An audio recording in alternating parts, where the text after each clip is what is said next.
ओडिशा रे एबे एक बड़ प्रॉब्लम चली खास करके वयस्क लोक बा जो गुड़ा आम कहीपर भत्ता धारक एपर्यंत भत्ता मिलूनी प्राय 2 ରୁ 3 मास होगा तेज कहीं मिलूनी केबे सुधा मिल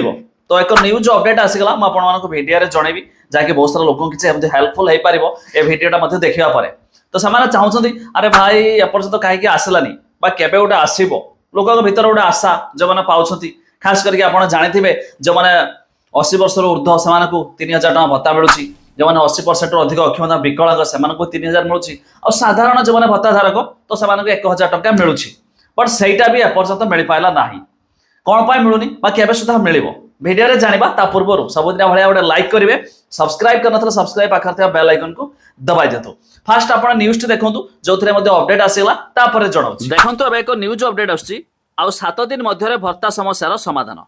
एणिकी सीधा सड़क हिताधिकारी अकाउंट को जीव भत्ता टंका तेबे सामाजिक सशक्तिकरण मंत्री नित्यानंद गंड एने प्रतिक्रिया देइछथि से कहते जे भत्ता को नहीं केंद्र सरकार किसी टेक्निकल प्रॉब्लम थिला एणिकी केंद्र सरकार निर्देश में एसएनएस स्पर्श माध्यम अकाउंट भेंडिंग चली जहाँ माध्यम आईएफएमएस सेवा माध्यम रियल टाइम पेमेंट हेबो से भत्ता प्रदान में असुविधा रही आउ 7 दिन मध्य अकाउंट भेंडिंग होगला भत्ता समस्या रहिबो नाही एका संगे हिताधिकारी को भत्ता मिलजियो बोली हिताधिकारी को आश्वस्त कले सामाजिक सशक्तिकरण मंत्री सूचना अनुसार जातीय पेंशन योजनार 2 मास हेब भत्ता मिलनी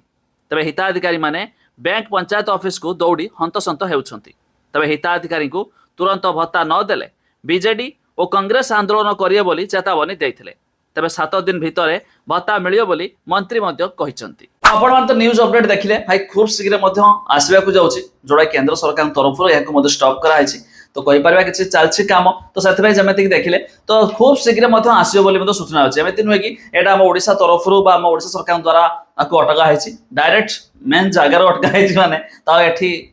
पारे किसी तेणुक से जो हेटू आसीज तो समस्त को मिल